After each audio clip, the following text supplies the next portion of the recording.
Hello, everyone, and welcome to another episode of the Smashy Business Show. I am Abdul Majid Aman, and I have with me Richard Fitzgerald. Good morning. Yeah, he's the CEO of Augustus Media. He's our boss, and today is 11th of October, 2024. Again, we're in the last quarter of 2024. A lot of things are happening, and this is the season of events, Rich.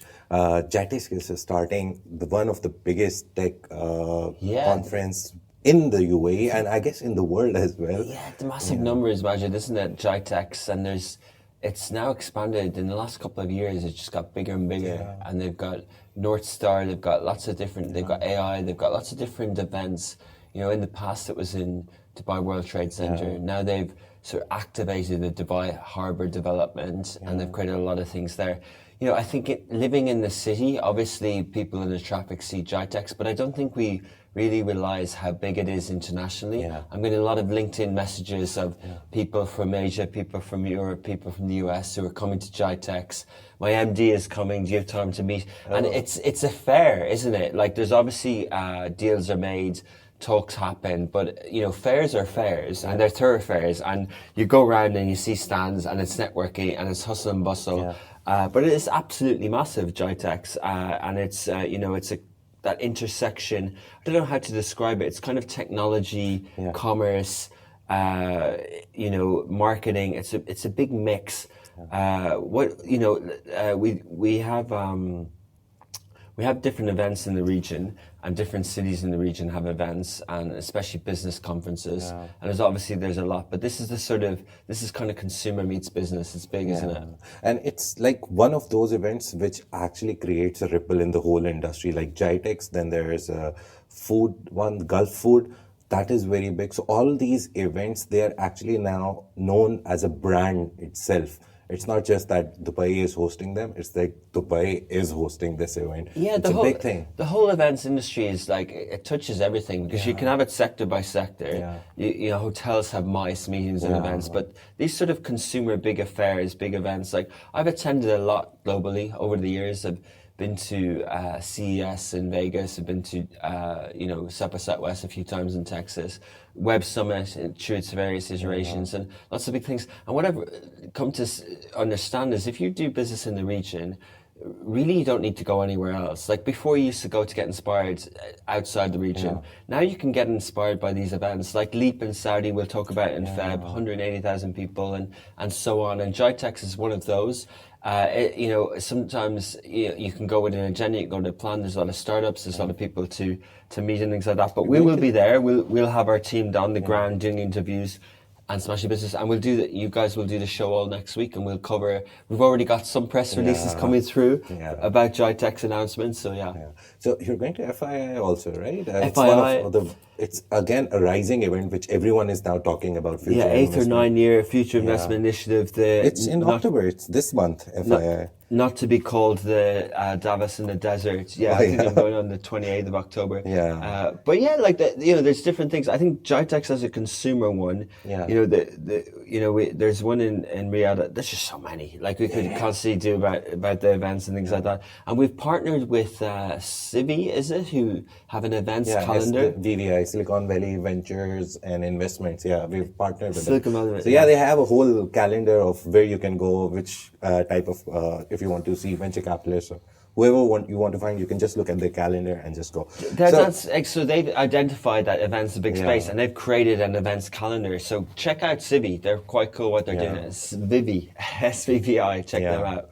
Okay, let's move on to the main stories. Wynn Marjan Island, they've published an investor report. It's a very detailed investor report. I have it opened right in front of me, and till the 30th page, it's all about their whole properties in Las Vegas and Macau, wherever they are. But after the page 30, 31 onwards, they continue with the Al Marjan Island development that they're making the resort plus casino, the very first casino in the MENA region and in the UAE. And they're calling it a commercial gaming establishment. There's no mention of the other word. And gambling or casino. Is that gambling. What you mean? And I was reading yesterday that they took the word gaming from the US itself. So US has a law or a whole regulation around it, and they call it gaming. So UAE picked it up, and now they're calling it commercial gaming. And the definition is very clear that you're wagering some money to win some money. So it's very clear that it is, but I guess they're calling it gaming for now. Yeah, and interestingly enough, like, Wynn is obviously famous from Vegas, but of the 52 or so states in the US, up until recently, Vegas was one of a few that gaming or gambling or casinos were legally licensed. And it's only in the last few years that they've opened up to other cities. And what didn't happen was more Vegas-like cities built in those states. What happened was the tech platforms really did really well, like DraftKings and others, and the gaming or gambling or the betting around sports took off. So, people, obviously we're covering this story from a Wynn and from a RAK Vegas, as one of the other titles in the region called it. We're thinking of it like that. And, I had a call with an American entrepreneur this week, and he said, it's going to be amazing, it's going to be big, it's going to be like Macau. And, I sort of not dampened his enthusiasm, but kind of said, well, actually, gambling is haram, and, this is still an Islamic country, and, there aren't any history of casinos in the Gulf. And they quickly jumped in, they corrected, no, casinos are the history of Beirut and Egypt is casinos. Fine, I said the Gulf, and like everyone bundles things in together, and they're like, oh, Arabs, and it's generalization, Arabs are like gambling and things like that. Look, like when alcohol came, it doesn't mean that the debauchery comes, like, the behavior, the society, the alcoholism that exists in some certain countries isn't here to a degree. And so I don't know about this sort of windfall. Like, obviously it's investment, when you look at numbers like you reported, 3.8 billion, and I run around as Marjan Island, I've seen the hordes for the knock-on. Day and night, the lights never go off on that property. This last weekend I was there, and in the night I could see that they're working 24 hours, maybe 25 hours. And when you go around there, you'll notice that, like, it's not just a Ras Al Khaimah Emirate investment, because Dubai investment groups have properties and plots there as well. Like, Emara have the address, and we do know that there are other hotels that maybe not Armani Hotel soon to announce and things like that. So they're definitely like the knock-on effect. And if you're in the real estate space, you'd be going, okay, if I buy a one-bed villa there, or one-bed apartment or a villa there, will the price go up? A knock-on effect. And like the tourists will come, but I think it's just, I think the wider thing here is like, does this become like Vegas? I don't think so. I think Vegas is quite unique. But what's the wider implication about gaming licenses? And will we see more gaming? We have 90,000 people attend the Dubai World Cup each year with no betting. And so what's the kind of knock-on effect of this stuff? Like all the sports, like Smashy Sports does a lot of streaming of sports. There's no gambling on that within this region and things like that. And when the licenses opened up, I mentioned DraftKings, when they opened up in the US a lot, you saw a lot of the sports streaming companies, like ESPN opened a book, and Fubo.tv got into that space, and the share price just went up. Because it's like, okay, we don't really believe in this content streaming unit economic stuff, but as soon as you throw gambling in the mix, the shareholders on Wall Street likes it. So yeah, from a business perspective, it's an interesting story to follow. The win and the tourism and the excitement will grab the headlines, but it is an interesting story to follow. But again, you said that alcohol came and there's no like alcoholism here. Likewise, it is because I guess it's very strongly regulated. You don't even give an inch or even a millimeter to the people to go beyond the regulations. And they've created a whole GCGRA. It's a gaming authority which will regulate everything. So regulations are in place and they're very strict. So that is why I guess it won't turn into like a gambling hub where everyone is like just throwing money and getting poor. It will be very nicely regulated and people will win actually as well. There's some people that disagree. Some people who say that, it's going to attract a lot of Chinese, a lot of different countries, a lot of Asians, a lot of Americans, a lot of people. And, for tourism, it will. But I do agree with you, Abdul Majid, that, this general gaming commercial It's a long General name. Commercial Gaming Regulatory Authority. Yeah. GCGR. Yeah, like the VARA one, and Yeah. the regulators. I do think that they will sort of contain it to some degree, Yeah. but But we've seen here you remember, I guess, there's a lot of lottery platforms were active here. They controlled all of them. They finished all of them, and they just gave out one license to one company. that's such a good point, and that's Yeah. what I mentioned that on the call with the American entrepreneur yesterday, the day before that. About 18 months ago, and there was people in the studios, looking to do their draws and stuff, and then next week their licenses were revoked, and we interviewed some of them on the previous iteration of this show, Mazuz and a few others, and different types of national lottery, and they were using the UAE as a base to sell weekly tickets to subcontinent Asia and things like that, and they were exploding.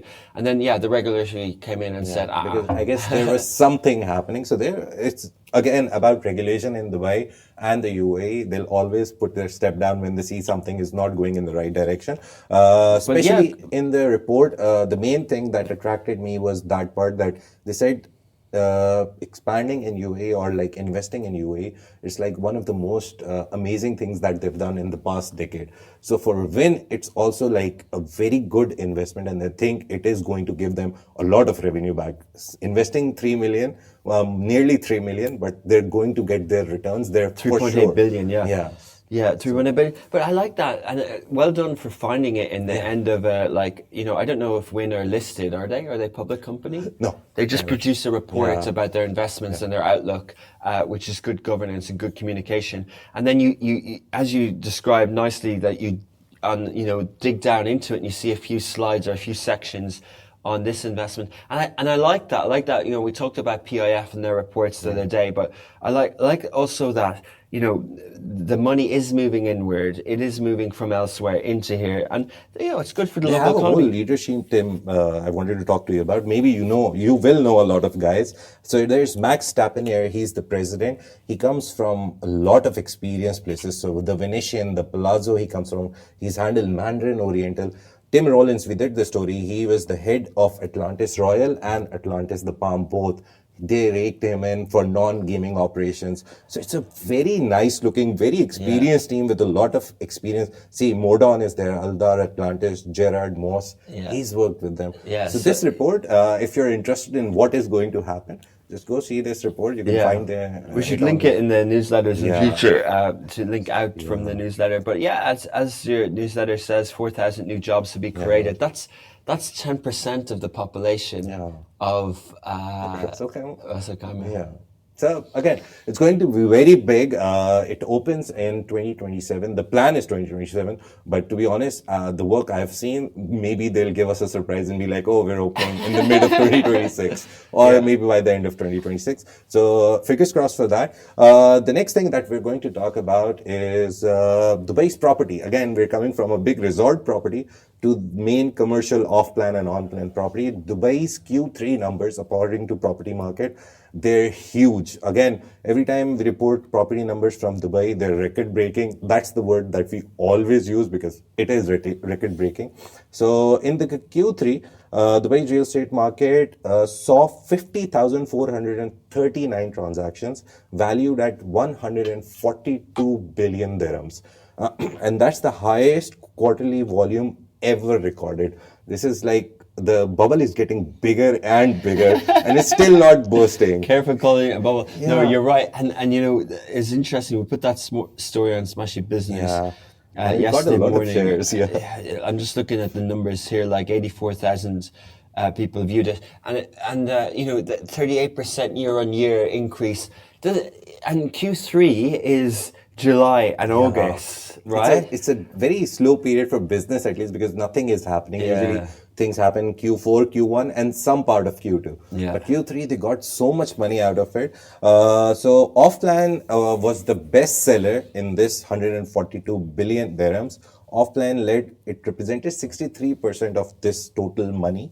And the money that they raked in was 67.45 billion. So people are thinking that investing in Dubai is safe because they're mostly putting their money in off-plan. Yeah. They don't want already built apartments. They don't want apartments which recently opened or old buildings. They want something which is built after 2 years so they can get money out of it. Yeah, like we had iftar with Hussein Sajani from Damak Group this year, and he told us that it's a bit of a slowdown.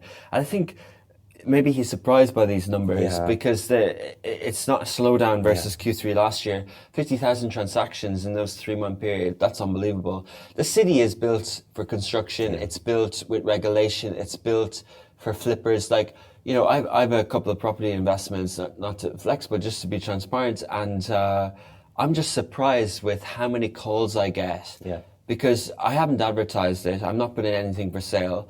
And, there are aggressive, proactiveness out there.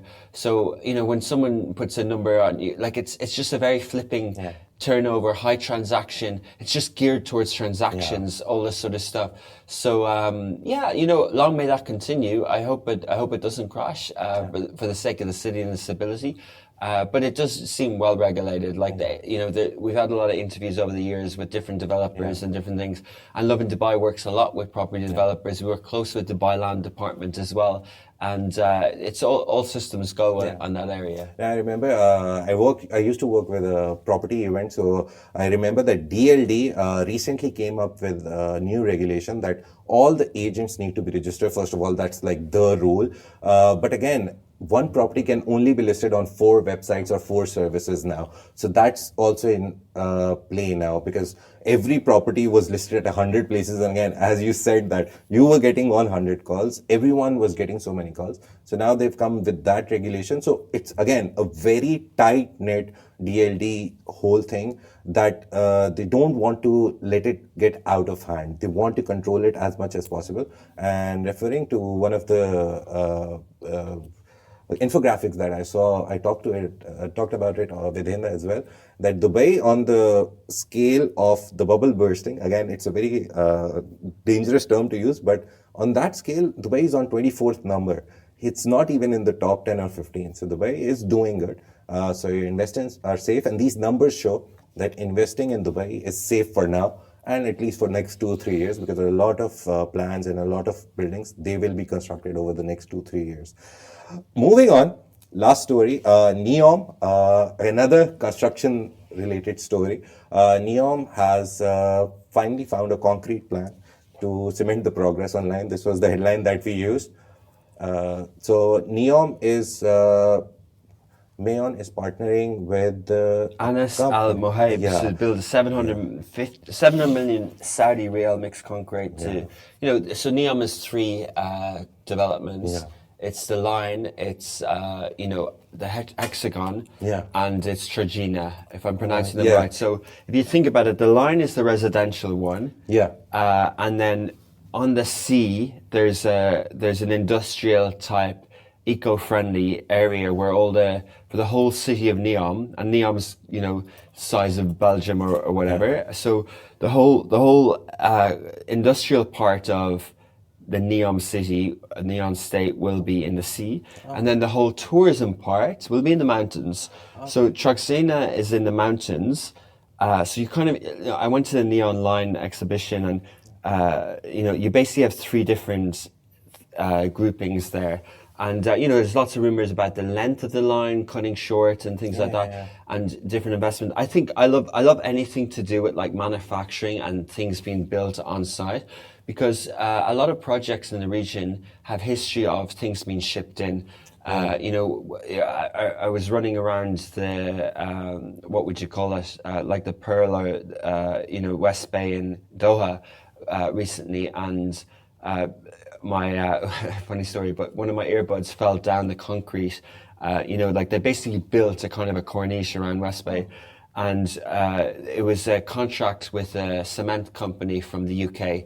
So all this heavy boulders, Marjan, like really heavy boulders, were brought in. And they were brought in like on airplanes and freight and boats and stuff like that. And it's just fascinating that, like, just to think of that cement having to be brought in, whereas we're in the Gulf, and why can't we create it ourselves? And I love seeing this stuff, because this is real future. This is real, like, this is cementing the project, and 20,000 cubic meters of ready mixed green concrete. Not an exciting story, but it gives you a little bit of faith that they're not giving up on this project. They are investing in it. It will create more jobs. We heard that the line is going to come down from 100 kilometers, the plan, to 1 kilometer, and they'll just start with 1 kilometer and then see where it goes. But obviously, they're not letting it down. A lot of people said that it will be 1 kilometer. There were reports from varied sources. Reuters reported on it, Bloomberg, a lot of people reported. But again, this shows that they're not slowing down. Even if they build the first kilometer, they will eventually build the remaining one. Yeah, but the plan was to, I guess I remember correctly, if I remember correctly, the plan was to build the whole line by 2030. But they've postponed the plan. Yeah, I think they we talked about it yesterday on the show. Like the focus is on Riyadh and the projects around there. But the phases of NEOM, I don't this is a sign that NEOM isn't going away. And there'll always be headlines and negative press in a way around this thing. But NEOM's also in the headlines this week about its investment in media as a media production hub, along with Alula. On that sort of side of the kingdom, on the west side, you do then have the Red Sea development. You have obviously Jeddah. There's Yanbu. There's other things around there as well. So I don't think the NEOM project's going anywhere. It just mightn't be as fast as the rest. I remember the early times of me joining Smashy Business. We did a story about Oxagon. It's a project. It's an in-house project for investors who've invested in the NEOM project. It has like a library of millions of photos and videos and some live feeds of every construction. So that story, when Rich said that it's happening, it's actually happening. It reminded me of that. So Oxagon is a whole platform for investors. It's not open to public, but some of the pictures from it were revealed. So they have live feed of every construction happening. So investors can actually see what's happening. So that's the good part of Saudi Arabia, again, with their Saudi Vision 2030. They've been very proactive, not even reactive. They've been very proactive. Any problem that arises, any PR nightmare or any marketing problem, they always cater to it quickly. So that's what NEOM is doing. They have their own cement solution, a concrete solution for the line project. It's a very nice thing to see when you actually go and watch videos of it. It's a self-sustained society, and it's like a 10-minute whole city where you can go everywhere, grow everything. You'll eat organic stuff. You'll breathe fresh air. Everything is perfect. It's a vertical city, isn't it? Yeah, it's a perfect, heavenly city that you will see. Maybe we will see in the future soon enough. They even have a NEOM football team already. Did you know that? Nice. I didn't know that. Yeah. Okay. Yeah. So that's a lot of things that are happening. Bill Gates, just to wrap it up, Ratan Tata, Indian business tycoon, died. Bill Gates and Sundar Pichai, they all gave tributes. The whole Indian cricket team, football team, everyone from India was paying tributes to him. There's a Dubai-based dropshipping platform, 4 partners. They recently acquired $3.6 million in funding. They're expanding within UAE. That's interesting, isn't it? The dropshipping space. Yeah. And lastly, Egyptian entrepreneur, former Dubai resident, Maha Abulin, new book was launched. They talked about Love in Dubai in the machine. Yeah, they did. Maha is a good friend of Love in Dubai, a good friend of the business. I saw the part where you took the video, and I read it actually by pausing it. Yeah, it's a nice, good story. Yeah, so she basically, she's very well respected, worked with a lot of professionals and companies in Dubai over the years. Previously used to work with Naguib Suarez in Egypt. She was part of the Google regional comms team. And in the last sort of phase in her career, she's been working with Gary Vaynerchuk. She's based a lot in the US, I think from Minnesota. And she wrote this book about 7 rules for self-reliance. And it's quite impressive. Yeah. The launch was in Times Square, Good Morning America. She had a Reliance conference with Halle Berry and a few others speaking at it. So it's been quite impressive, pretty proud of what she's achieved with the book. She will be doing a book roadshow in Dubai. Probably we'll host her. We'll host her. We'll have her here. Yeah. Absolutely. Yeah. And, well done, Maha. Yeah, we do get a shout out on our story, Love in Dubai, and what we've done in media in the book about resilience and things like that. But, it's a good book. It's available. It's already a bestseller on Amazon. Yeah. So just look up her name or click the link in the Smashy Business newsletter. We cover it on socials as well. Well done, Maha, and we look forward to hosting you when you come back to Dubai. So that was the show today. Thank you very much, Rich, for joining me today. Again, he was there here yesterday as well. If you want to see the conversation between me and Rich from yesterday, you can always go to our YouTube channel. The show is there. If you missed anything from the start of the show, you can go to the YouTube channel, see the show. You can go all our socials and find us as Smashy Business. Yeah. The producer is pitching an idea that you should be here every Friday with us on Smashy Business Show. Welcome to join. Yeah, it's a busy Friday. We had London Dubai show in the morning, and Hisham and Cairo are doing the Smashy Sports show. Shout out to that podcast if you want to listen to sports focused on the UAE, but a lot of regional. You know, you will get the insights to the Russian Saudi Pro League. Last night, the UAE had a tightly fought draw in the Asian World Cup qualifiers, 1-1 against Korea. Korea. We did see a few other things. Bahrain drew 2-2 with Indonesia. And Saudi lost, right? 2-0? Poor Saudi. Mancini mightn't be there long, will he? And we saw a comeback. Oman, the Omanis weren't happy with their previous round, but they won 4-1 or 4-0 against Kuwait last night. But yeah, so Smashy Sports, we're going big on Smashy Sports. We're doing loads of streaming. You've got the volleyball, I think, Hashim. We've got volleyball tonight. We've had basketball this handball week. As well today. Handball as well. Handball and volleyball today. And we've also got, we're doing the DOFA League, and we've got the precision football in the UAE second division. They're playing on Saturday. DOFA is on Sunday, and we have 5 games live streaming today, right, Hisham? So my producer is telling me a lot of information, but you can check out all of it on Smashy Sports, the YouTube channel, Smashy TV app. You can see all the live streaming of all the matches. Thank you very much for joining us today, and see you tomorrow. This was a Smashy Business production, part of the Augustus Media Podcast Network. See you on Monday. Have a great weekend. Take care.